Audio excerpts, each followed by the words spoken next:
pengalaman apa ya, misalnya di komunitas belajar tuh apa, misalnya dari instrukturnya itu ya bisa juga. Kemudian kalau di tempatnya Mbak Fitri itu apa ya kira-kira? Misalnya kan di situ istilahnya apa kan? Kalau di situ juga ada semacam media iswara, masih ada istilah-istilah itu nggak Mbak?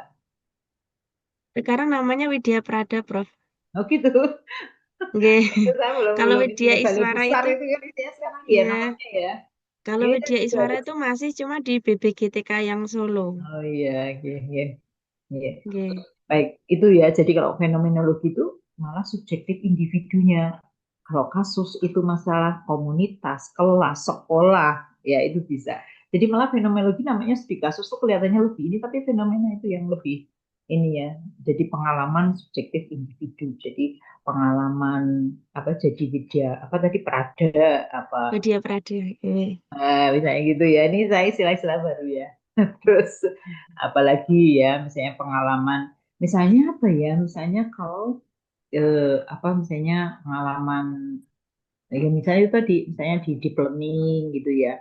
Nah ini jadi kalau kami itu kemarin baru kerjasama dengan di SD di Sambirejo yang sama sekali belum tersentuh di planning ya, karena di sana jauh gitu ya. Jadi ini memang sekolah mitranya dari FIPP ya, jadi fakultas.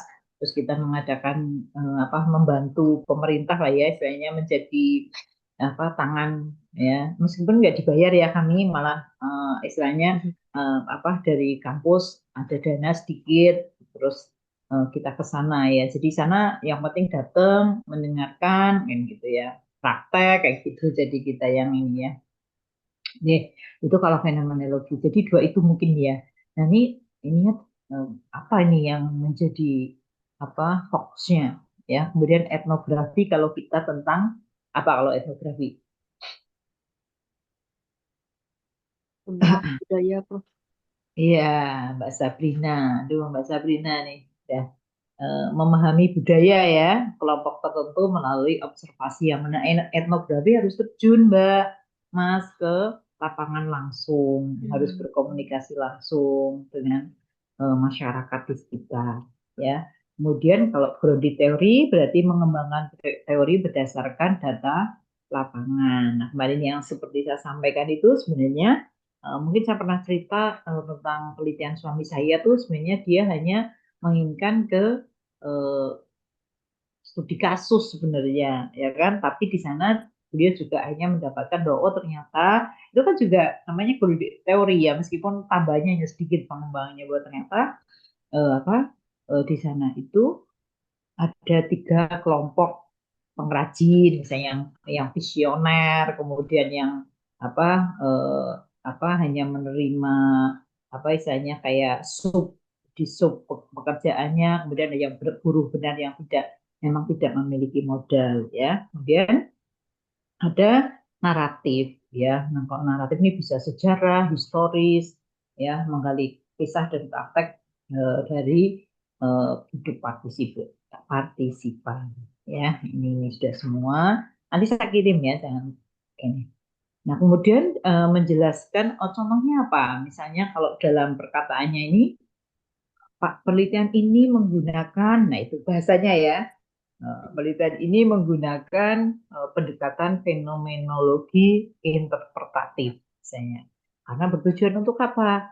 Untuk menggali mana pengalaman seseorang atau guru ya dalam menerapkan pembelajaran berbasis proyek, dalam pembelajaran apa tadi dengan eh, pembelajaran mendalam ya, misalnya gitu, misalnya dalam mata pelajaran apa itu ya, jadi itu kalau mau merumuskan tentang apa penelitian ini menggunakan pendekatan apa harus jelas ya, ya mengapa menggunakan pendekatan itu. Nah itu tadi, ini kan jelaskan alasan pemilihan desain, berarti mengapa, karena bertujuan untuk menggali tadi apa, menggali makna pengalaman siapa ya, pengalaman guru, pengalaman Widya Prada, pengalaman apa lagi ya, kalau misalnya ketua komunitas belajar atau apa ya,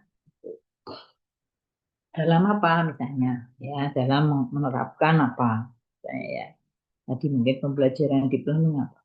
ya.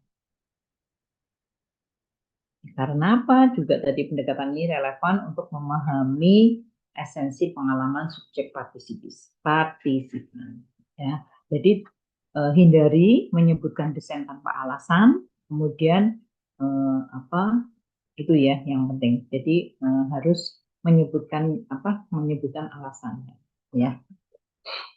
Kemudian kemudian tunjukkan bagaimana desain membantu fokus itu ya, membantu fokus karena relevan. Kenapa? Kenapa itu menunjukkan? Karena desain ini relevan untuk ya mendalami, memahami esensi pengalaman subjek sebagai partisipan. Nah gitu ya. Jadi kan menunjukkan ya itu. Jadi alasannya apa? Ya itu. Ya, nanti kalau misalnya Anda perlu ini nanti saya berikan materi yang lengkapnya boleh gitu ya. Ya. Tapi sabar ini dulu nanti yang saya berikan ya. Oke. Kemarin Pak Denny juga sudah lah kelihatannya ya. Jelaskan jelaskan posisi peneliti. Nah, penelitinya itu berarti karena nih pengalaman subjektif partisipan berarti kalau sudah begitu karena kita memanai perilaku dari partisipan berarti kita oh maaf itu salah ya. Harusnya jelaskan posisi peneliti itu emik atau etik sebenarnya itu salah ya. Ya. Kalau emik itu berarti kita memanai, kalau etik kita ada intervensi. Berarti kalau etik itu di kuantitatif, kalau emik itu di kualitatif. Itu ya. Emik itu ya kita subjektif tapi kita memaknai perilaku dari eh, partisipan ya. Nah, ini tadi sebutkan pendekatan epistemologisnya. Tadi kan Gunting ada menyampaikan apa? Menyampaikan fenomenologi apa? Interpretasi. Karena hanya interpretasi hanya untuk memahami atau memaknai gitu ya. Oke, nanti ini mungkin tidak lengkap di sini tapi nanti akan saya sampaikan nanti saya ini dulu ya, saya compile dulu materinya tapi ini dulu. Ya, itu desainnya. Kemudian ini, nah siapa partisipannya ya itu ya.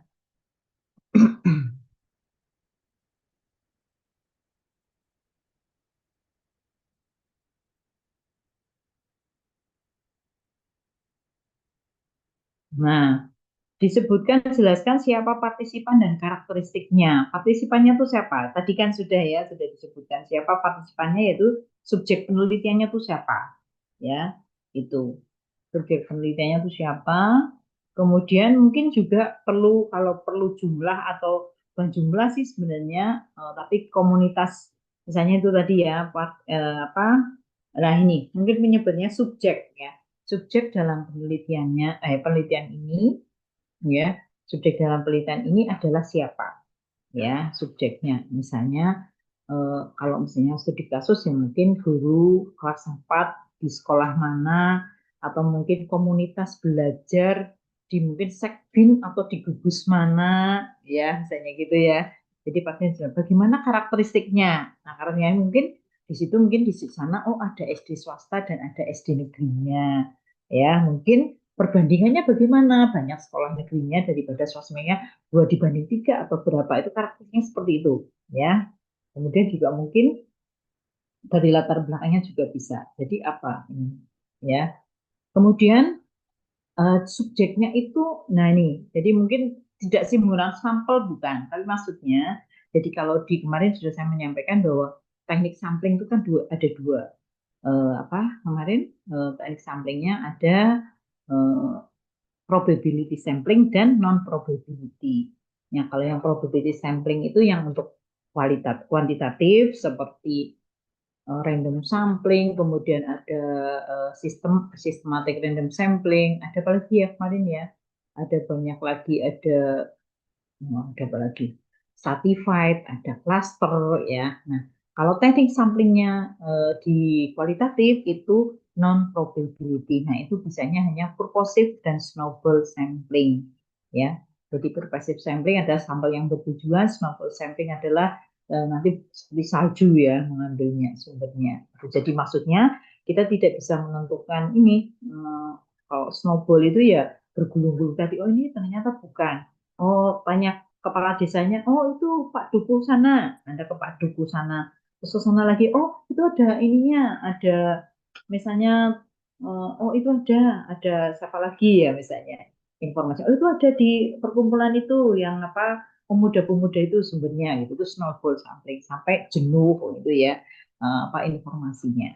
Nah, itu juga masih ada yang namanya kuota sampling macam-macam itu juga ada, tapi yang lebih lebih bagus itu pakai ini purposive. Tapi biasanya orang pakai purposive ya. Purposive itu gini, misalnya Anda misalnya di komunitas itu yang diteliti hanya yang dari swasta. Boleh, itu kan berarti purposive ya. Atau mungkin komunitasnya itu komunitas di misalnya kalau di misalnya di sebuah kota itu ada 4 kecamatan, di yang paling misalnya menurut ini mungkin apa dari pengamatan, dari observasi atau dari penilaian dari kota misalnya, oh kecamatan ini yang paling ini yang kurang bergerak ini kayaknya, nah itu udah ada, itu berarti purposif ya. Atau yang bagus ya, bagus juga bisa. Kenapa sekolah itu selalu juara ya? Apa sih bagaimana mereka misalnya selalu juara akademisnya, non akademisnya, bagaimana tuh kepala sekolah mengelola. Nah, ada berarti kalau kalau kepala sekolahnya berarti fenomenologi ya. Kalau karena hanya satu sumber kan, nah, individunya. Kalau Anda misalnya bagaimana komunitas di sekolah itu misalnya bagaimana pokoknya berarti Anda studi kasus di situ ya, gitu. Ya itu jadi mungkin ya yang bisa saya ini. Kriterianya itu inklusi apa eksklusi? Anak apa itu ya? Kalau inklusi itu ya semua berlaku untuk semua, ya. Kalau eksklusif kan tidak berlaku untuk semua, ya. Gitu. Kemudian eh, jumlah partisipan berdasarkan kecukupan informasi, ya. Itu jumlah partisipan berdasarkan itu berapa yang dibutuhkan. Yaitu kalau fenomena ya berarti mungkin satu atau nanti dilihat ya di ininya, kemudian kalau di kasus berapa ya kecukupan informasi, jadi tidak perlu, kalau di kualitatif itu tidak perlu banyak-banyak karena dia mendalam intinya ya kalau itu. Jadi ini ya, jadi kemarin ini mungkin pengalaman juga untuk Anda. Jadi saya kemarin itu eh, jadi koordinator lantip di koordinator lantip di sebuah sekolah di SD. Nah, ternyata kepala sekolahnya itu dulu bekas murid situ, udah sepuh, bekas murid situ balik lagi di situ jadi kepala sekolah, dan di situ luar biasa, di situ ada ekstranya tuh ada 7, bahkan orang Tionghoa, orang orang keturunan itu sekolahkan di situ, banyak yang sekolah di situ kan, aneh ya sekolahnya, padahal di apa ya, sekolahnya itu bisa kita juga luasnya terbatas tapi memang rimbun karena agak masuk tidak di pinggir jalan besar itu ya, itu itu terus juara mereka dari mulai dari non akademisnya ya, mereka punya 7 ekstrakurikuler ya. Kemudian di ini juga, dan guru-gurunya juga luar biasa Mbak Mas di sana, betul. Jadi kalau misalnya ya mungkin saya ingat waktu saya ngantar anak saya kecil itu ya, jadi kalau misalnya anak kecil nari di panggung itu kan gurunya di depannya sambil apa, sambil apa, gerakannya itu kan sama ya, sambil itu juga gurunya terus dan semangat semangat, gurunya luar biasa. Itu perlu juga untuk penelitian ini, saya juga lagi mikirin gimana ya caranya sani penelitian di situ, bagus banget, padahal itu apa di rimbun pepohonan ya, maksudnya nggak di jalan kecil, masuk di jalan kecil ya, tapi kemudian ketika saya lihat orang tuanya itu juga ini apa, care sama anaknya ya, jadi apa misalnya anaknya sama taekwondo ya, itu bapaknya sampai izin nggak kantor dulu karena ini anaknya. Terus ada satu anak perempuan di situ ya, ya dia tuh pinter taekwondo, pinter nari, pinter apa gitu ya, itu juga sesuatu yang ini ya kan. Nah apa mereka, karena kan nggak boleh urunan ya sekarang itu, nah mereka tuh dengan ini sendiri, jadi pokoknya sekali datang 5.000, bawa uang 5.000, pokoknya yang mau ikut sudah dari siapaan guru dari sekolah, mereka 5.000. Tapi ya didaftar dulu ya. Nanti saya tulis cari ikut. Ya, gitu. Nah, kemudian peran partisipasi guru. Jadi artinya bagaimana peran partisipan yang bisa dari guru siswa itu di dalam penelitian kita. Ya, perannya jadi narasumber, sumber data, atau mungkin yang sumber data ini kan kalau misalnya yang kita tertiba Fitri, kita kan bisa tanya-tanya dari teman-temannya, ya enggak? Itu jadi itu ya mungkin dari yang bersangkutan, dari teman-temannya, misalnya kepala sekolah tadi yang mau kita bidik, kita bisa tanya gurunya, kita bisa tanya siswa-siswanya, kita bisa tanya orang tua atau yang di komunitas sekolah itu, ya kan? Ya, kira-kira begitu. Nanti begitu ya, kira-kira. Tapi ini memang harus singkat jelas seperti tadi. Nanti mungkin bahasanya akan saya berikan seperti tadi ya. Gitu. Nah, mungkin di sini bagaimana perumusannya? Nah, begini. Partisipan penelitian terdiri atas 6 guru kelas. Berarti ini nanti kan berarti ini sepertinya studi kasus ya, yang telah melaksanakan pembelajaran berbasis proyek minimal berapa tahun? Minimal 1 tahun. Pemilihan didasarkan pada kedalaman pengalaman dan keterlibatan langsung dengan implementasi kurikulum. Jadi ada pernyataan di situ tentang partisipan dan karakteristiknya tadi ya gitu. Nah, terus itu ya mungkin itu. Jadi disebutkan partisipan dalam penelitian ini terdiri atas berapa orang atau apa terdiri dari satu komunitas ya yang telah melaksanakan tadi yang kita bisa tadi PJBL apa project pembelajaran berbasis project atau deep learning tadi ya. Berdasarkan apa? Tadi kan misalnya minimal 1 tahun atau minimal 5 tahun berdasarkan pengalaman dan keterlibatan langsung. Mungkin yang sudah pernah menerapkan apa? Menerapkan tadi di planning itu minimal berapa tahun, ya. Itu supaya sama ya, jangan sampai kalau nanti asal guru terus ini kan kita tidak mendapatkan data yang eh, apa apa data yang tadi jenuh ya. Nah, gitu. Oke, itu. Kemudian partisipan tadi konteks lokasi. Mungkin saya agak ini nih, agak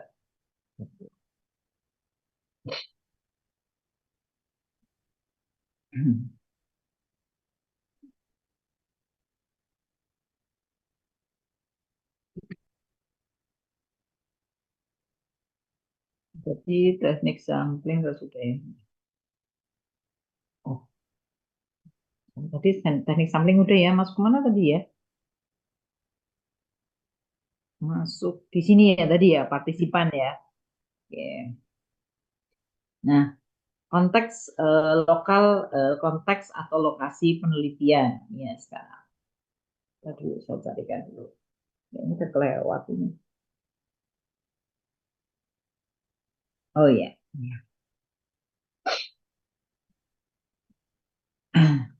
Jadi menggambarkan tadi kelas, sekolah, atau komunitas, atau orang yang mau kita teliti. Tetapi biasanya tadi menggunakan inisial, ya, menggunakan inisial karena datanya biasanya kalau tidak menyebutkan inisial atau menyebutkan ini apa sensitif, ya. Karakteristik yang relevan dengan fokus penelitian, ya, maksudnya. eh, Terus ini juga karakteristiknya, maksudnya karakteristik eh, lokasinya itu memang sesuai dengan fokus penelitian. Ya, tadi penelitiannya misalnya tadi ya kepala sekolah berarti misalnya profil ya kepala sekolahnya itu berarti eh, karakteristik untuk lokasinya itu memang benar-benar sesuai. Memang kepala sekolah yang lingkungannya itu untuk kepala sekolah yang tadi berprestasi ya misalnya itu atau mungkin komunitas belajar yang tadi sudah menerapkan PBL, PJBL atau deep learning terutama ya. Kemudian konteks sosial kultural institusionalnya lembaganya. Jadi budaya budaya budaya organisasi dan kebiasaan sosialnya di sana bagaimana ya budaya organisasinya ya. Tadi mungkin saya tanya ya mungkin etos kerjanya tinggi, budaya kerjanya tuh sehat ya misalnya seperti itu ya. Terus hubungan antar apa eh, antar individu di situ misalnya apa ya dekat tapi tetap saling menghormati. Saya seperti itu ya. Dan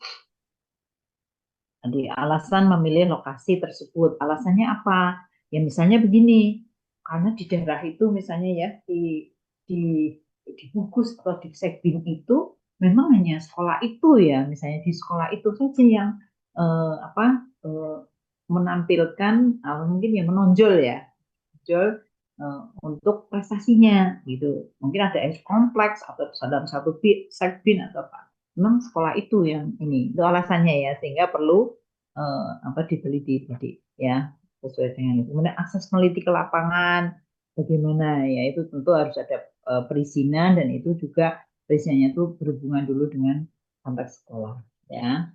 Misalnya apa? Penelitian ini dilakukan di SD negeri X ya.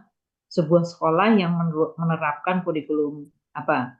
Menerapkan kurikulum merdeka mungkin yang mungkin sebuah sekolah yang sudah menerapkan tapi ini di planning baru berapa 1 tahun ya kayaknya ya 1 tahunan ya kalau misalnya nanti ya misalnya nanti aja misalnya sekolah memiliki misalnya menerapkan kurikulum merdeka kurikulum merdeka mungkin juga ya kurikulum merdeka yang sudah mengadaptasi deep learning misalnya gitu kan ada yang belum mengadaptasi deep learning kok nah yang sudah mengadaptasi deep learning ya gitu sekolah kenapa itu alasannya juga sekolah memiliki komitmen yang kuat ya misalnya tadi pada penerapan apa tadi penerapan deep learning dengan dukungan sarana sarana apa ya sarana digital yang memadai misalnya begitu ya kalau deep learning itu apa ya. Hmm. Itu ya misalnya ya atau lingkungan bisa juga tuh dengan dukungan lingkungan yang memadai itu juga bisa. Nanti saya contohkan ya. Jadi caranya merumuskan ya nanti. Oke, nanti tapi mungkin menyusul ya tidak hari ini ya. Tapi kalau ini hari ini bisa. Ya. Itu ya jadi setiap setiap poin tadi ada pernyataannya. Alasannya apa? Tadi penelitian dilakukan di EDX karena SDX sudah melaksanakan atau menerapkan kurikulum merdeka yang mengadaptasi atau mengadopsi deep learning ya deep learning selama setahun ya misalnya selama 1 tahun ya dengan dukungan lingkungan yang memadai itu misalnya ya tuh eh ini tadi untuk jadi ini terus dirangkum dalam satu kalimat atau satu atau dua kalimat. Nah, teknik instrumen pengumpulan datanya.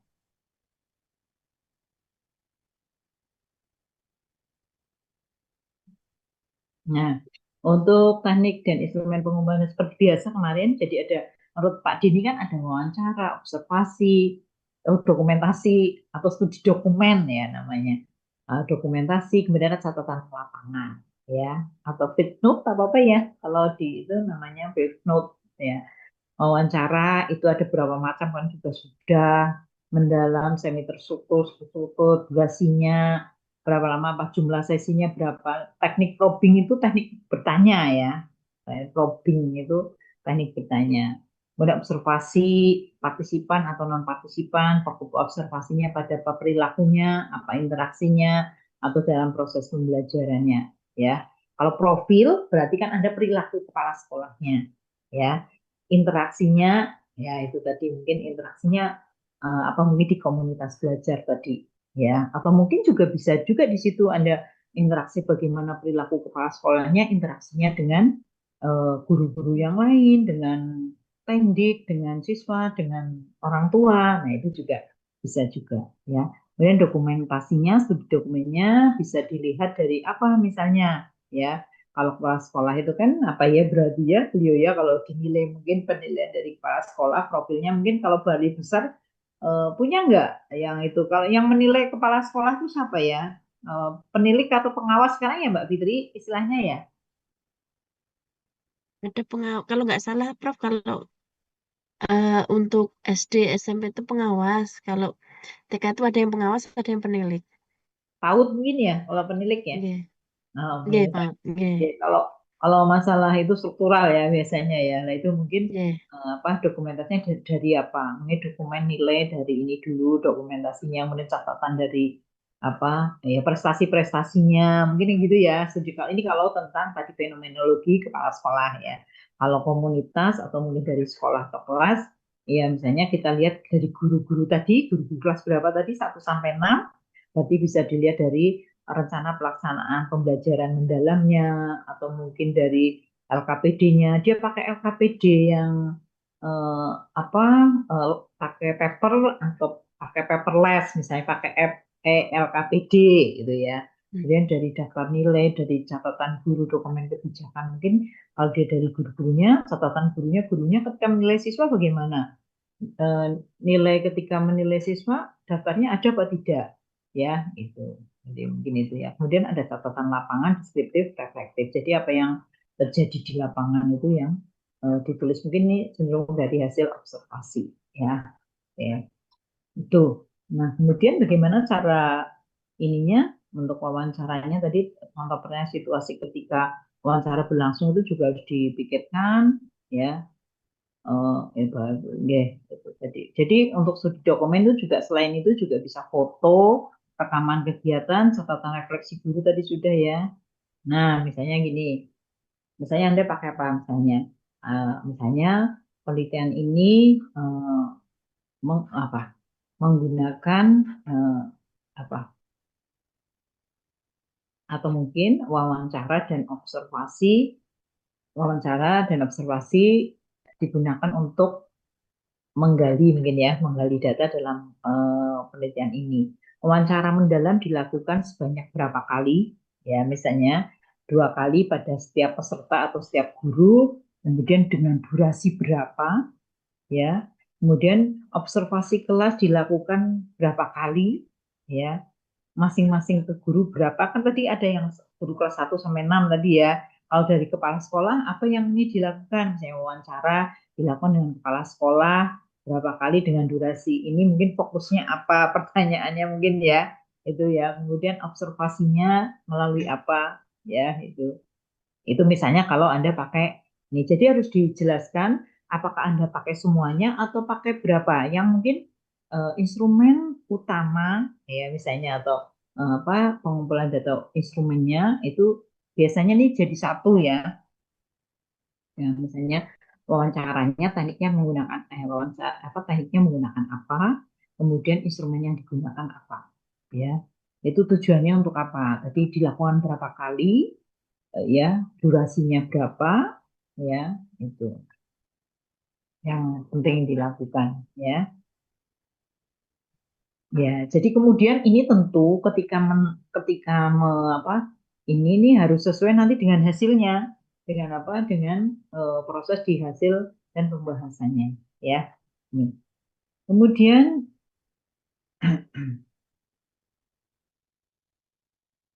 ini mungkin saya ada beberapa nih. Oke, ini pas lagi kiyang ya, jadi saya pakai ini, masih pakai tablet ya. Ya, eh ini ada saya ada satu yang tidak, agak belum saya masukkan, nanti silakan Anda masukkan sendiri. Saya pakai 3 teknik.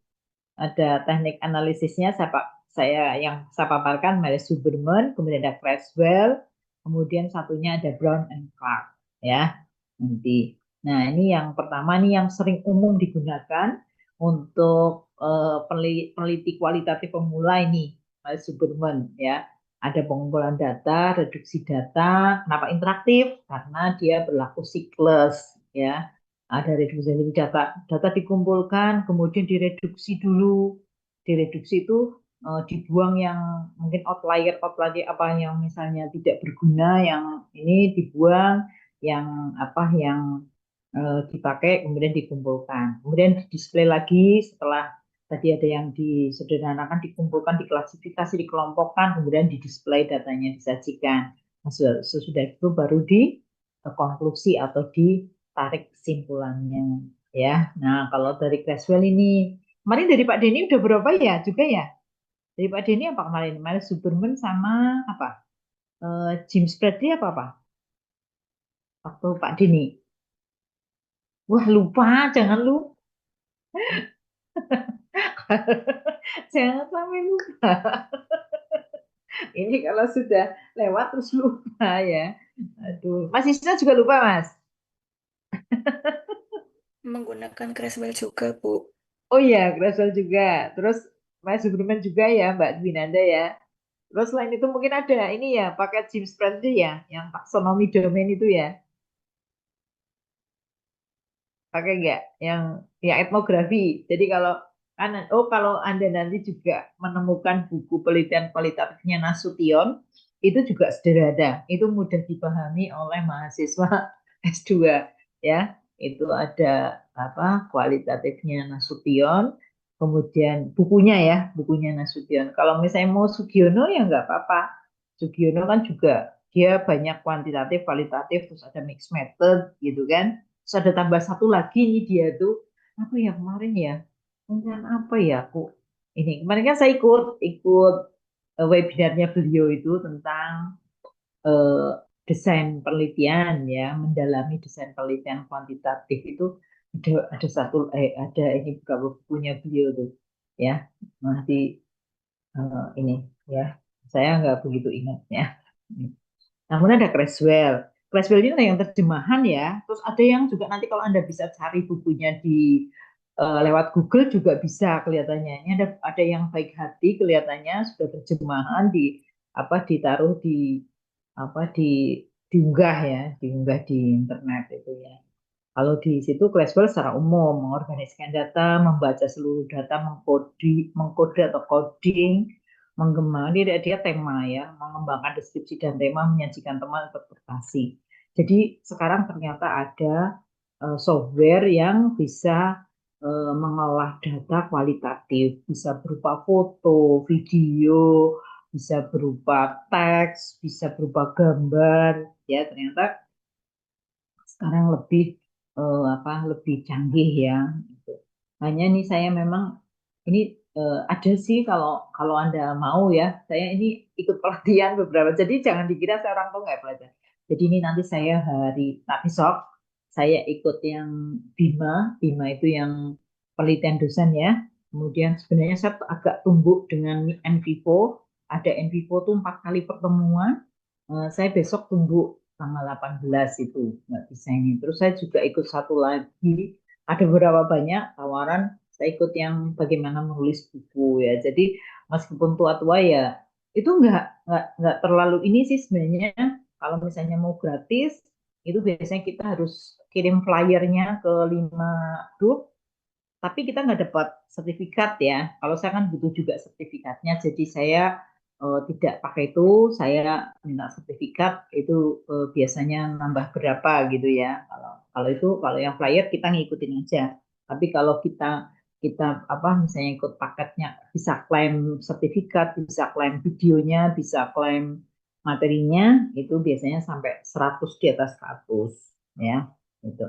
Nah ini bahasa Inggrisnya, jadi dia spiral modelnya. Kalau yang ini kan Males Superman itu kan pakainya interaktif ya. Jadi balik lagi data-data yang data di ini kok kurang ini lagi ke data redaction lagi, gitu ya ke reduksi data lagi. Ini kalau ini begini, mudah-mudahan sama ya. Mengorganisasikan data, kemudian membaca seluruh data keseluruhan. Jadi kalau Gestalt itu kan eh, lebih baik membaca keseluruhan data dulu dari nanti baru perbagiannya, kemudian mengkode itu yang mengklasifikasi, mengidentifikasi dan mengklasifikasi, kemudian mengembangkan deskripsi dan temanya, kemudian menyajikan temuan dan interpretasi. Itu mudah-mudahan sesuai dengan gambarnya ya. Oke, ya. Ini upayanya saya ya, saya sambil belajar ini ya. Oke. Terus ini brown cloud ini yang tematik ya loh ini ya. Saya sih malah ini belum familiar dengan ini ya. Ada familiarisasi data. Ini familiar pengelompokan data lah ya. Kalau dulu Anda belajar biologi itu kan ada family ya, ada ada family gitu kan. Coding, tadi sudah mencari tema, meninjau tema, menamai tema dan melaporkan. Ini mungkin secara keseluruhan. Dan Anda mau pakai yang mana? Kayak masih sederhana tuh pakai Miles Superman, tapi kalau mau pakai Creswell juga nggak apa-apa, pakai ini juga nggak apa-apa. Yang penting di dalamnya aja ya teknik analisis datanya. Oke. Kira-kira kalau analis data nanti bunyinya gimana ya? Nah, kalau reduksi data tadi memilah, kemudian ada juga proses menyederhanakan, ada proses mengelompokkan juga. Ya, display datanya bisa berupa tabel, bisa berupa diagram, ternyata juga bisa ya. Kemudian matriks atau narasi tematik bisa ya. Jadi kemudian penarikan kesimpulan tadi sudah ya. Nah, kemudian bagaimana caranya ya. Jadi teknik analisis data yang digunakan dalam penelitian ini adalah bidang apa? Saya Miles Hurman tadi ya misalnya. Itu prosesnya juga diceritakan. Untuk misalnya untuk data apa yang mau di apa misalnya pertama pengumpulan datanya apa kemudian tadi apa ya direduksi tadi apa tadi memilah kemudian memilih memfokuskan kemudian menyederhanakan ya jadi misalnya kemudian setelah itu datanya di apa yang mau ditampilkan apa yang mau dibuat matriks sebenarnya matriks itu kode tabel sebenarnya ya kok tabel ada judul tabelnya kalau matriks ya gitu. Kemudian kalau menurut tadi tematik sudah, nah itu ya jadi dijelaskan Anda mau teknik apa. Misalnya kalau misalnya contoh, misalnya kalau yang pakai ini pengelompokan datanya berdasarkan apa, contoh codingnya seperti apa, kemudian mengelompokkan temanya jadi berapa tema, ya nanti ya. Kemudian bagaimana cara menamai temanya, kemudian bagaimana melaporkannya. Tadinya itu ya kalau teknik analis datanya. Berikutnya keabsahan data, kemarin juga sama Pak Dini sudah ya ada triangulasi sumbernya mungkin gurunya, kepala sekolah, siswa, eh, orang tua siswa ya. Kemudian tekniknya bisa diadu antar teknik wawancara, observasi, dokumentasinya bagaimana ditanding ya, apakah terjadi relevan apa terjadi pertentangan, kontradiksi ataukah koherensi ya. Kemudian ada eh, waktu ya, kemudian member waktu. Kemudian member member check itu member checking. Nah, member checking itu berarti kita cek ke partisipan ya apakah benar ya mengonfirmasi kepada partisipan benar enggak yang saya tulis ini hasilnya seperti ini gambarnya seperti ini betul enggak seperti yang disampaikan oleh tadi misalnya Bu Guru sumber misalnya kemudian kepada ini betul enggak yang saya sampaikan tadi mungkin yang berasal dari itu ya member checking tadi maksudnya yang termasuk di dalam uh, sebagai partisipan ya. Kemudian peer debriefing itu artinya diskusi dengan ahli metodolika atau FGD mungkin ya. Itu ya, diskusi dengan ahli atau rekan sejawat ya. Kemudian ada audit trail. Ini audit trail itu artinya saya juga baru ini dokumentasi proses penelitian. Oh, seperti berita acara maksudnya, ya. Jadi di situ ada jadwal, catatan lapangan, transkrip, eh, log analisisnya, ya. Jadi auditor itu dokumentasi selama proses penelitian, ya. Mungkin ada rundownnya, ya, jadwalnya, itu ya mungkin ya. Kemudian kecukupan referensial, ya. Referensinya cukup apa tidak untuk memaknai eh, apa data-data yang sudah dikumpulkan ya. Kemudian berikutnya oh cepat ternyata ya. Oh ada prosedur ternyata masih ada prosedur.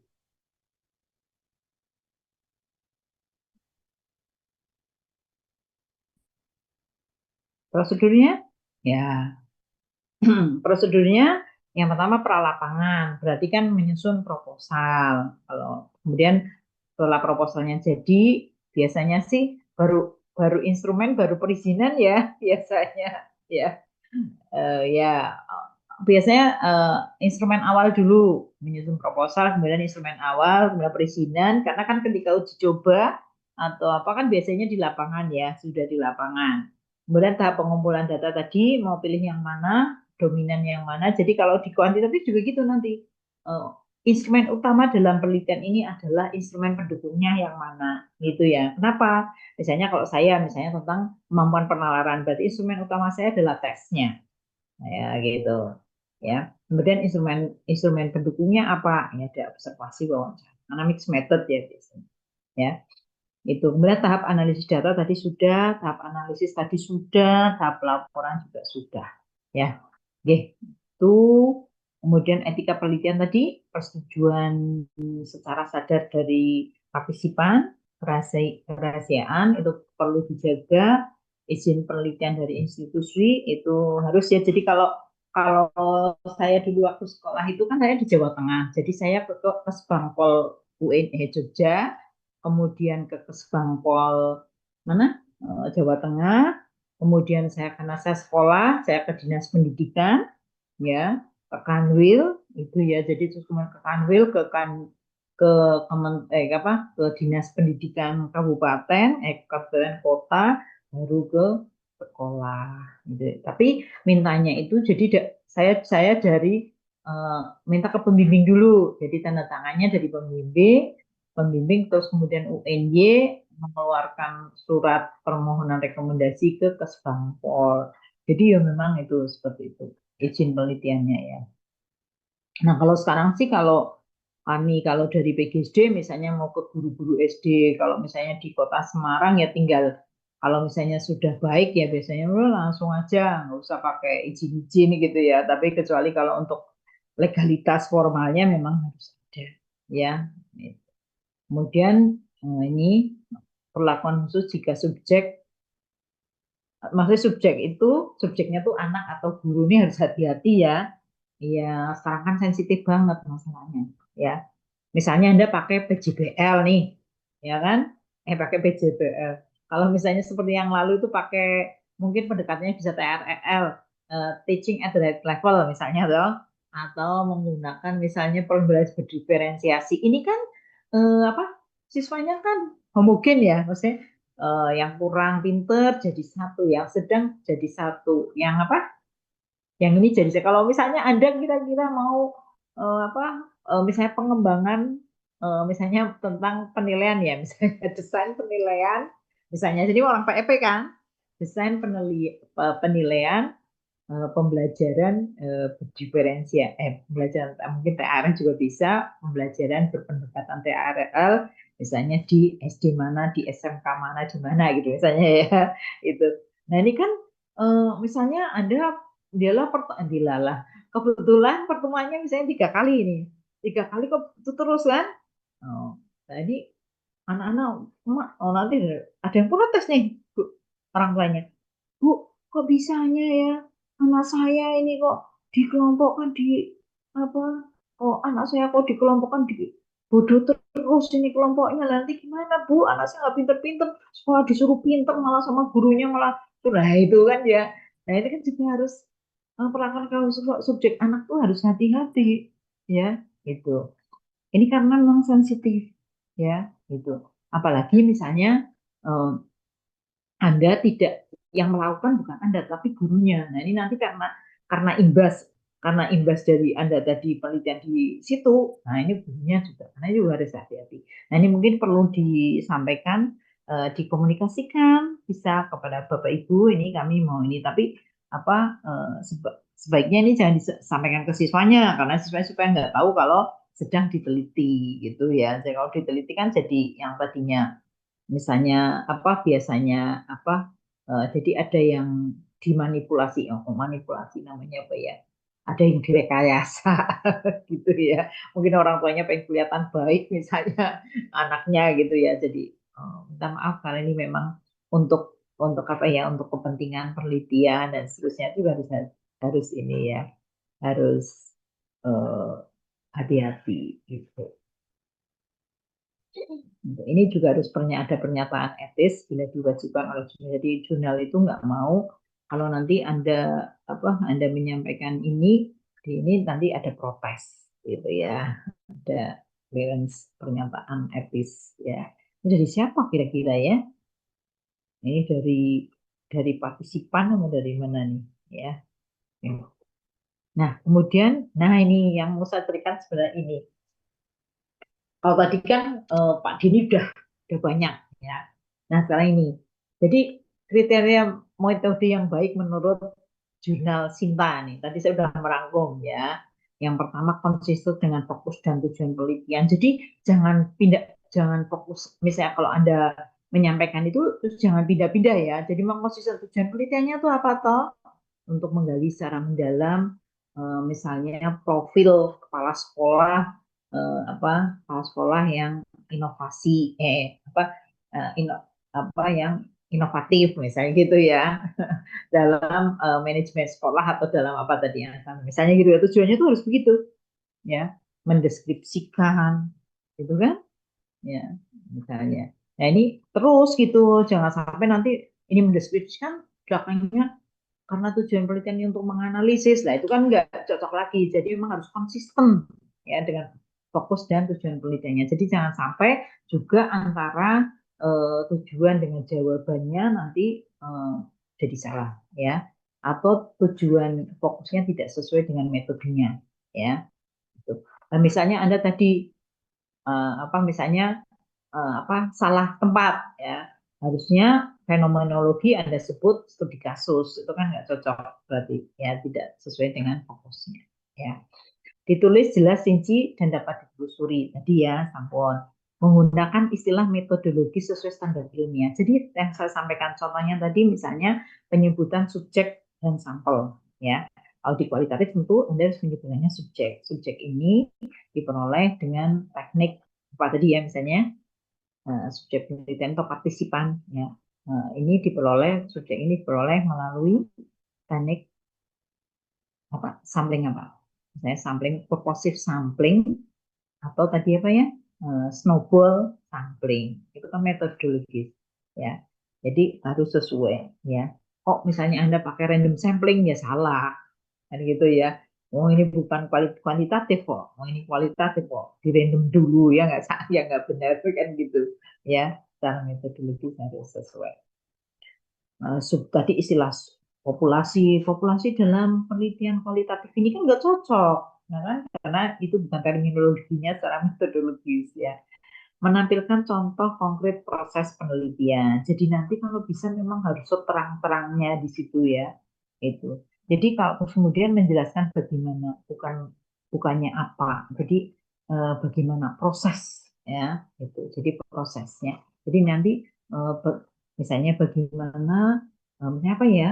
Bagaimana profil kepala sekolah eh, yang memiliki inovasi eh, dalam apa misalnya manajemen apa ya misalnya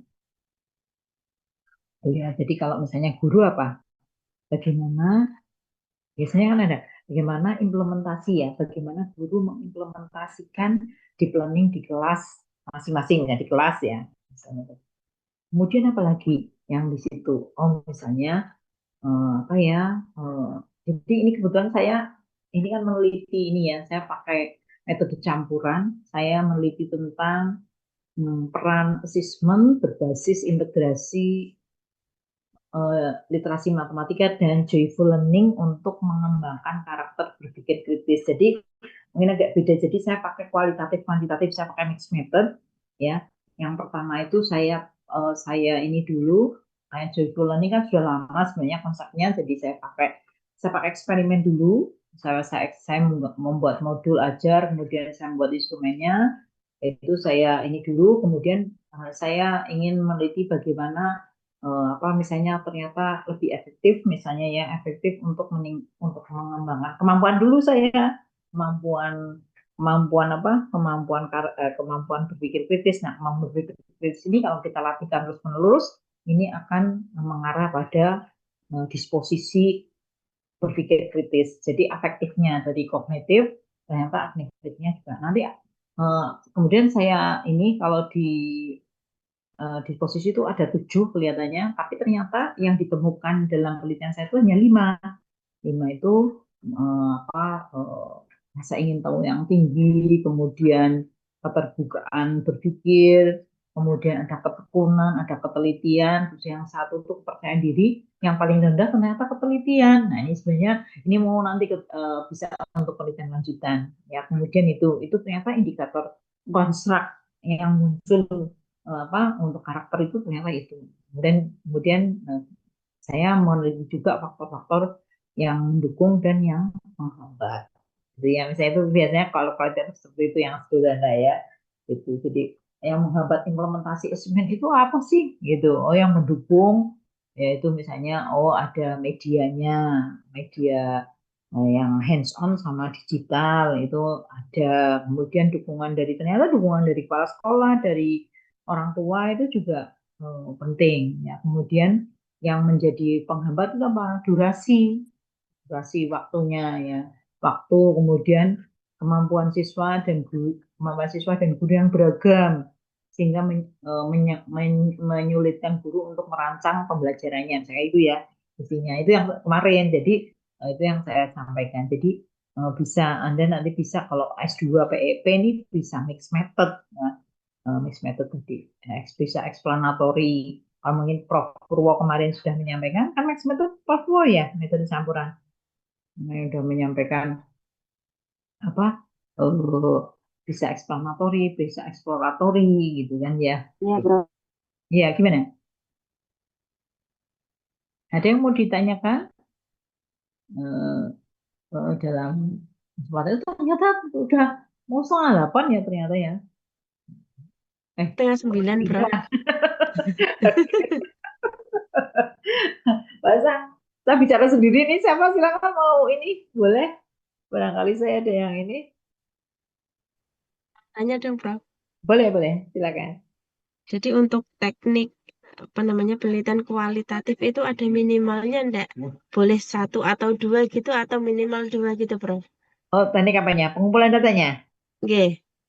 Pengumpulan datanya ya biasanya bisa muncul semua sih Mbak Fitri, tapi mana yang dominan biasanya? Ya, nah biasanya yang dominan itu diwawancara dan observasi kelihatannya. Yang dominan ya. Nanti Mbak Fitri bisa aja misalnya yang utama dalam penelitian ini adalah wawancara, observasi, kemudian sebagai apa misalnya kayak yang tadi dokumentasi. Mungkin kalau catatan lapangan, footnote juga nggak terlalu ini karena bisa menggunakan studi dokumentasi ya. Mungkin bisa apa ada yang dominan, ada yang tidak dominan, tapi memang ciri khasnya di penelitian kualitatif itu tadi tiga itu tadi wawancara, observasi dan studi dokumentasi. Itu Mbak gitu. Oke, silakan. Kasih, Bro. Yes, sama-sama Mbak Fitri. Monggo Kalau yang izin lain bertanya, boleh, monggo Mbak Binanda. oke, kemarin kan saya mengajukan judulnya itu tentang Hmm. struktur dan nilai kepahlawanan cerita rakyat. Nah, setelah saya telusuri, ternyata sumber datanya itu bukan yang primer. Jadi, saya kepikiran untuk mencoba penelitian yang lain. Hmm. Kebetulan saat ini saya di Blora. Nah, itu Bupati Blora menerapkan program baru dan itu baru Hmm. dilaksanakan 1 tahun terakhir itu mengenai program sekolah sisar ngaji. Jadi Boleh? mengan Hmm. nggih, nah saya berencana meneliti itu tentang implementasi program sekolah itu sisar ngaji gitu boleh Hmm. atau tidak, Boleh, Prof? boleh, boleh. Hmm. Nggih. Ya, itu sekolah saya ngaji nanti malah itu bisa jadi ini ya. Bisa memberikan rekomendasi nanti juga bisa nanti kualitatif mungkin.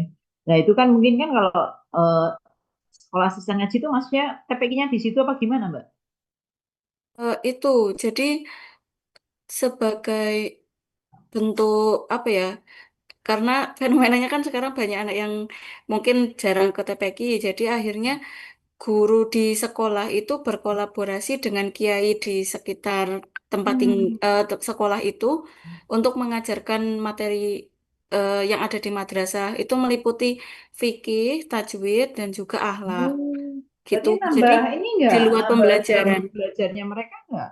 Enggak, ada 2 jam pelajaran tambahan setiap minggunya. Oh, oh, oh hanya seminggu hanya 2 jam ini ya khusus untuk yang itu ya. Enggak, tapi itu dibagi kelasnya juga. Jadi ada kelas apa? Ada kelas juz amma, kelas Al-Quran, dan juga ada kelas jilid. Jadi nanti Oh, selain mengaji itu mereka juga setoran gitu setiap harinya, Prof.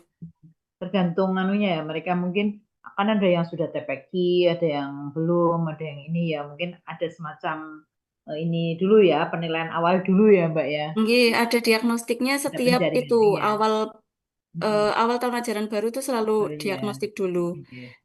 Nah, itu mungkin yang agak ini tuh nanti ininya narasumber untuk yang ini ya, kiai-kiainya ini nanti kalau kalau yang ini apa ya, tersertifikasi gitu ya mestinya. Kan mestinya kalau yang bisa ngaji ya, untuk ngaji itu kan berarti harus ada sebenarnya hafalannya, oh apa gitu ya mestinya ya ada. Jadi kalau Oke. Oke, jadi itu bagus loh. Kalau misalnya kalau anak saya dulu kan, anak saya tuh nggak pernah di SD-nya, di SD negeri, terus anak saya tuh SD-nya SD IT. Jadi dia udah terbiasa ada fikih, akidah, sirah gitu ya, Quran hadis gitu. Jadi dari itu jadi sekolahnya memang full day mereka, jadi sampai sore. Terus sekalian TPQ di situ Mbak. Jadi saya mereka pulang sore itu wis ngaji, wis belajar bahasa Inggris, wis tabligh jadi karena saya dengan suami kan LDR. Jadi saya kerja, jadi nggak mungkin kalau saya harus ngantar ke TPQ, ngantar kemana enggak Mbak. Jadi memang tak buke. Terus mereka sekolahnya ketika MTS, jadi dia nggak tak masukkan ke SD negeri mboten, ke MTS Man, Madrasah Aliyah Negeri. Jadi tidak pernah di rumah. Jadi MTS-nya juga MTS-nya kebetulan di Brebes itu ada MTS model bagus sekali di situ ya. MTS negeri tapi ada pondoknya, pondok pesantrennya. Jadi ada asramanya, berasrama mereka itu ya. Jadi kalau dari saya kan dulu rumahnya di Tegal, kalau ke Brebes itu sebenarnya hanya 20 menit ya. Itu sampai di ini kan sama ininya pengurusnya. Yakin Ibu orang 20 menit ini karena saya nggak bisa ini Mbak. saya nggak bisa ini anak ya. Jadi udah tak boardingan. Jadi bisa yang full day itu bisa boarding di situ atau bisa dari rumah. Saya minta boarding itu juga rebutan kalau yang boarding itu yang berasrama tuh kita rebutan itu Mbak Gwinanda jadi anak saya supaya apa yang saya belajar ini jadi banyak juga kan saya kan alumnus PGSD kan banyak Bu Nuning mana putranya suruh ke sini ada SD-nya favorit juga ada guru-guru SD favorit oh aku nggak kebagian anaknya gitu-gitu kan putranya nggak kebagian gitu kan enggak anak saya memang itu bagus tuh Mbak Dwinanda itu padahal itu SD-nya berarti bisa untuk swasta dan negeri ya, Mbak? Pripun, Bu? Bisa. Itu untuk negeri saja apa untuk swasta juga? Itu satu Bora. Jadi dari eh saya kan di SMP gitu, satu SMP Hmm. diwajibkan ada. Nah, untuk eh, juknisnya ada dari eh, kabupaten, namun Hmm. di sekolah saya itu mengembangkan silabus sendiri. Karena Hmm. apa ya? Itu kan disusun oleh guru agama dan juga melibatkan kiai yang akan Hmm. menjadi pengajar itu. Nah, ketika ditanya, kebetulan tiga kiai ini mempunyai madrasah masing-masing, jadi Hmm. mereka memahami tentang eh, administrasi dan silabus dan lain sebagainya. Kemudian, Diteruskan? oke, kemudian itu ditanya kalau misalkan menggunakan juknis yang dari dari pemerintahnya bagaimana? Ternyata menurut beliau ini Pak Kiainya itu merasa mungkin anak sudah bisa mencapai tahap yang naik lagi. Jadi akhirnya menyusun silabus sendiri mengenai fikihnya, mengenai akhlaknya, Hmm. tajwidnya dan lain sebagainya. Jadi targetnya dalam satu tahun siswa kalau yang juz amma itu bisa menghafalkan surat pendek, kalau yang jilid itu setidaknya bisa apa ya bisa membaca Al-Quran dengan baik atau membaca surat-surat pendek juga. Hmm. Kemudian kalau yang juz itu targetnya dari An-Naba sampai juz terakhir sampai surat terakhir begitu Bu. Ya. Bagus itu kalau apalagi sekolah sudah bekerja sama dengan Pak Kiai itu ya menyusun silabusnya sendiri gitu ya. Jadi itu sangat bagus saya kira itu terobosan yang luar biasa. Blora juga kerjasama di PG, apa di S2 Digdas ya. Kalau saya satu rombel sendiri tapi kebetulan saya nggak mengampu, saya ngampu di rombel 3 dan 4 ya. Jadi ada dua rombel yang saya ampu di Digdas gitu ya.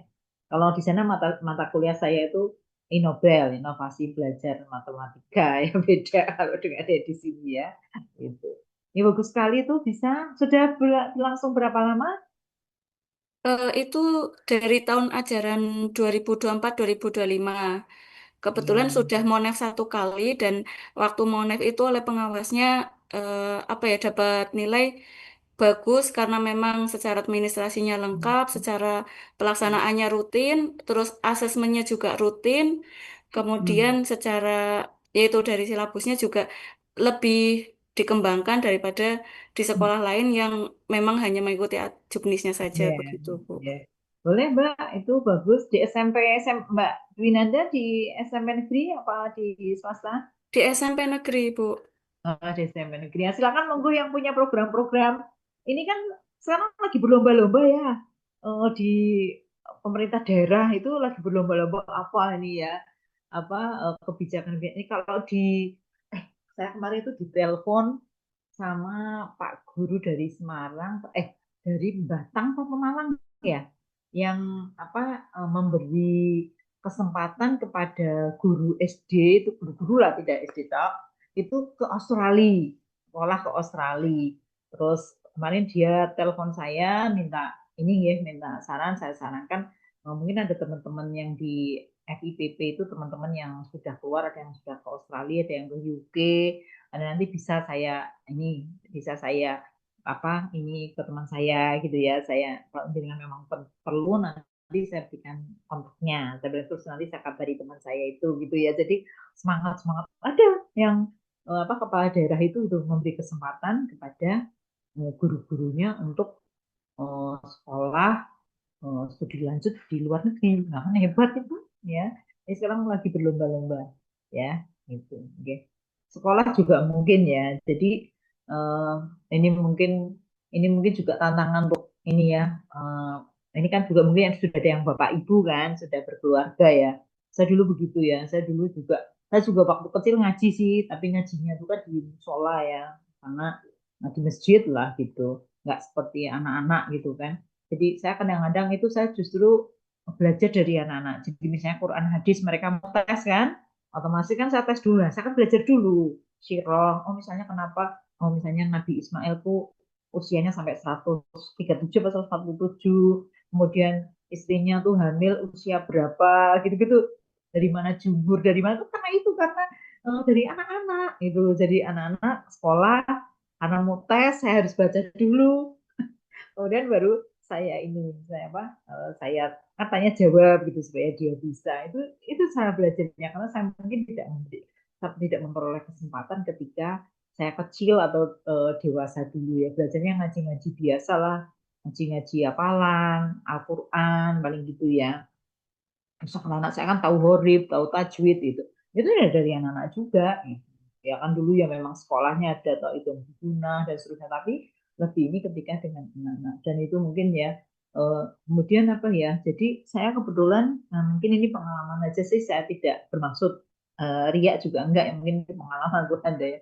Jadi itu itu juga ketika dia dari SD-nya itu mau ke MTS itu juga sebenarnya belum tahun ajaran. Jadi eh, MTS itu mengambil negeri itu, MTS negeri, jadi tesnya duluan apa untuk PMB-nya, pendaftaran siswa barunya, eh, PDB ya apa sih, peserta didik baru itu awal ya. Jadi yang lain SD SMP atau belum, kita sudah ya. Jadi anak saya itu ya ikut tes, yaitu setoran, ada surat pendek, surat panjang, terus bahasa Inggris. Nah itu anak saya tuh lucu ya waktu tes itu ya, misalnya what's your favorite food gitu, ya cepet aja fried chicken, itu aja cepet gitu ya saya. Jadi ini aja, terus misalnya favorit drink gitu ya, apa ya, pop ice gitu kan ya, itu kita ketawa aja yang di belakang itu ya. Jadi mungkin itu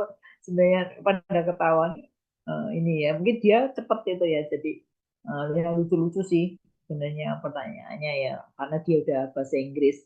Jadi kalau jadi rasa kebetulan di sebuah yayasan itu ada PAUD-nya, ada PAUD-nya, ada playgroup, kemudian ada TK-nya gitu. Jadi anak saya memang dari usia 2 tahun sudah masukkan ke situ ya, data berbagai ke situ. Jadi saya terbiasa kalau anak-anak dulu kan ngantar sekolah itu misalnya bahasa Inggris, oh hari ini temanya apa ya gitu. Dan itu mungkin juga bisa ya. Jadi ini belajar jadi orang tua ya gitu.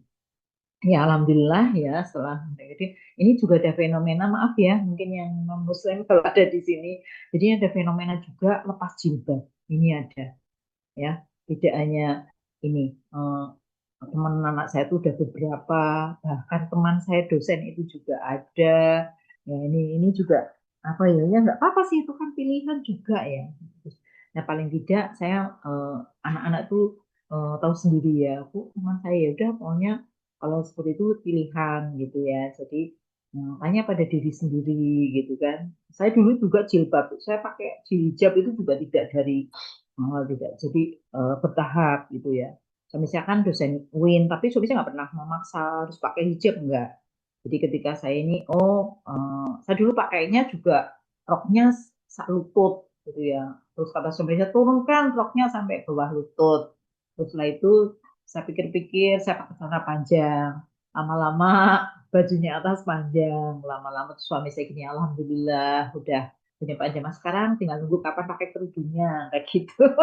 Jadi itu ya. Jadi setelah nggak ada alasan lagi saya tidak kenapa saya tidak apa istilahnya menutup aurat dengan ini ya gitu. Nah, ya udah pakai. Nah, sehingga setelah itu kan mantep ya. Saya senang kayak gitu. Jadi nggak insya Allah nggak ini gitu kan. Nah itu jadi kita harus memantapkan diri dulu yang seperti itu ya.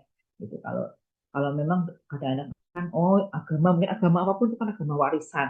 Ini orang kita yang Islam Islam kita jadi Islam yang Katolik Katolik. Tapi silakan apa kita kemudian mengkaji sendiri supaya menguatkan akidah kita sendiri. Gitu sih sebenarnya ya. Itu itu sih. Jadi anak-anak diberi pilihan, tapi tetap orang tua harus istilah kalau orang dulu tuh celukin daset, daset maaf ya, ini kalau mungkin agak kasar, cekli buntut itu kan hanya ini, gitu ya. Itu. Jadi ini selain kuliah PEP metode penelitian ini juga kuliah kemanusiaan.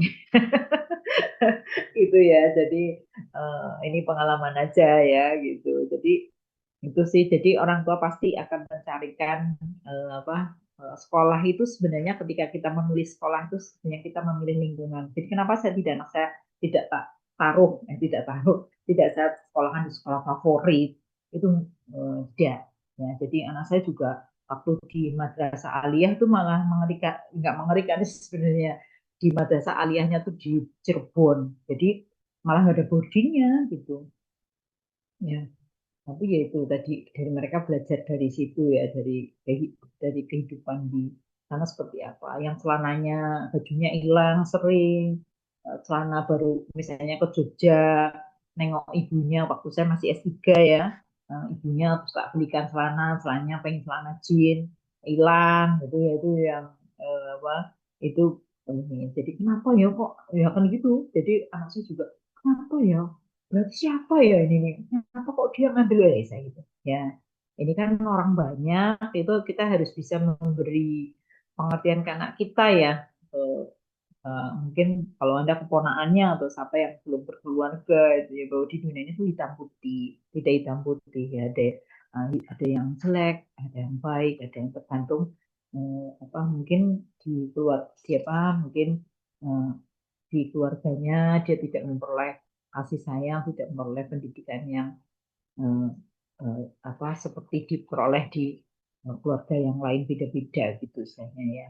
Gitu. Jadi itu sih supaya mesti mental health-nya tuh jadi ini ya jadi sehat ya tadi apa kesehatan mentalnya itu yang penting. Jadi ketika menghadapi orang, jadi kalau anak saya tuh dulu kalau kecil itu kalau misalnya sepedanya dipinjam tanpa izin pasti dia teriak-teriak pinjam ini kok pinjam sepeda nggak izin katanya ya misalnya gitu kan nggak izin gimana sih kok nggak izin misalnya dikembalikan kok nggak minta maaf kayak gitu sih itu jadi itu saya harus pelan-pelan bahwa dia tidak memperoleh yang seperti itu ya banyak seperti itu jadi itu ada nah ini harus dipahami yang seperti itu tapi dengan bahasa sama mereka gitu ya. Jadi itu juga mereka supaya bisa menilai mana yang baik, mana yang buruk, gitu kan? Gitu. Terus kemudian tapi tidak berarti harus frontal ya. Kita harus memusuhi yang tidak baik gitu, tidak juga. Tapi kalau kita tidak bisa merubah itu menjadi baik ya kita cukup jadi teman saja, itu tidak dekat gitu ya. Itu sih kira-kira. Oke, kuliah hari ini. Cukup. Kalau cukup nggak apa-apa, nanti saya kirimkan PPT-nya dulu ya. Nanti kalau yang mau contoh-contoh tadi boleh ya. Nah, gimana, mau ada yang disampaikan mungkin terkait perkuliahan? Berarti eh, mulai sekarang sudah mulai disusun ya. Terus pokoknya butuhkan mana dulu. Misalnya tekan, kalau pendahuluan kan berarti sudah ada latar belakang sampai ke landasan teori atau kajian pustaka atau jadi gini, mungkin saran saya yang pertama tadi adalah kalau di pendahuluan itu kalau bisa ada landasan yuridis, mungkin kalau ada landasan hukumnya, tadi mungkin kalau Mbak Driandra itu kan tadi ada kebijakan Bupati Blora tadi kan, Mbak Dwinanda ya misalnya, itu kan berarti yuridisnya ya. Kemudian ada yuridis, kemudian landasan empiris. Empiris itu tadi misalnya kenapa Anda tadi fenomenanya apa yang muncul, ya gejala-gejala yang muncul ketika Anda nanti akhirnya nanti penelitiannya aku fenomenologi, studi kasus gitu ya. Itu jadi ada empiris. Empiris itu terbagi dua. Empiris itu bisa diperoleh dari observasi, kemudian dari wawancara, itu dari yang mau jadi subjeknya. Kemudian empiris itu juga bisa mengacu pada hasil penelitian yang relevan terdahulu. Ya, jadi empiris ada dua ya, yang benar. Jadi pengamatan Anda terkait tadi penelitian kualitatif tadi, kemudian empiris itu mungkin ada yang sudah pernah meneliti tentang ini. Ya, tetapi cari gap teorinya ya di situ ya, gap researchnya di situ ya dengan itu ya. Tetapi misalnya gitu ya, misalnya kan biasanya nih kalau misalnya Mbak Dinanda ini kan biasanya dilakukan di sekolah-sekolah ini Islam ya, bernuansa Islam, tapi ini diterapkan ini gitu ya mungkin ya, antara itu gap researchnya begitu. Terus kemudian ada yang namanya teoritis. Teoritis itu sedikit aja ya, teoritis kalau di kualitatif itu sedikit. Nah, teoritis itu misalnya apa yang dimaksud dengan program tadi, belajar sambil ngaji atau apa ya, benar Mbak? Apa sekolah sambil ngaji atau belajar sambil ngaji tadi? Sekolah sisan ngaji, Bu. Oh, sekolah sisan ngaji. Ya, sekolah sisan ngaji ya. Gitu ya. Jadi misalnya apa sih teoritisnya, apa pengertiannya apa gitu ya mungkin ya. Itu. Itu jadi itu ya kira-kira ada gejala dasar itu yang di latar belakang tadi urgensi apa kemarin sudah di pertemuan awal-awal. Nah, minggu depan nanti mulai disusun. Mungkin saya cek minggu depan. Saya cek minggu depan, atau kalau mungkin bersedia silakan nanti bisa dikumpulkan di Google Drive-nya Mas Isna nanti, atau mungkin ada yang mau kita bahas minggu depan. Tapi sebenarnya mungkin saya mungkin tanya jawab dulu, kita diskusi minggu depan terkait perkuliahan yang sudah kita lakukan, atau nanti mungkin saya tambahi yang tentang ternyata penting juga ini mengenai hasil dan pembahasan ya. Nanti saya siapkan ya. Oke, saya kira itu untuk semuanya.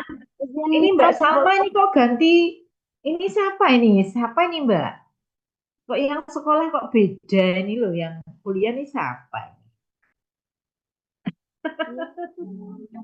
Eh, serius ini. Baik. Saya kira itu untuk malam ini. Terima kasih atas perhatiannya. Saya mohon maaf apabila ada yang kurang berkenan. Berarti nanti kita Sabtu ketemu lagi ya. Ini Sabtu depan itu tanggal berapa ya? Oh belum. Oh, wisudanya tuh 29 November wisuda. Terus nanti kalau nggak Desember itu, kalau sekarang wisudanya hari Sabtu ya. Hari Sabtu biasanya sampai jam 1 ya. Gitu. Oke, saya kira cukup untuk hari ini. Terima kasih atas perhatiannya, luar biasa semangatnya. eh, saya sampaikan terima kasih. Ya, itu saya kira cukup. Untuk yang Muslim silakan mengakhiri perkuliahan ini dengan membaca Alhamdulillah bersama-sama. Alhamdulillahirobbilalamin. Alhamdulillahirobbilalamin. Selamat malam, selamat melanjutkan aktivitas. Eh, Wabillahi taufik wal hidayah. Assalamualaikum warahmatullahi wabarakatuh. Waalaikumsalam warahmatullahi Waalaikumsalam wabarakatuh. Terima warahmatullahi kasih, wabarakatuh. Prof. Makasih, Prof. Sama-sama. Terima kasih. Minta maaf belum bisa menyapa semuanya ya. Besok saya ganti korbannya nanti kalau yang minggu depan. Tadi kan ada Mbak Fitri, Mbak Dina dan sudah di korban. Ya, baik. Saya izin live. Oh, ya. Recording stopped.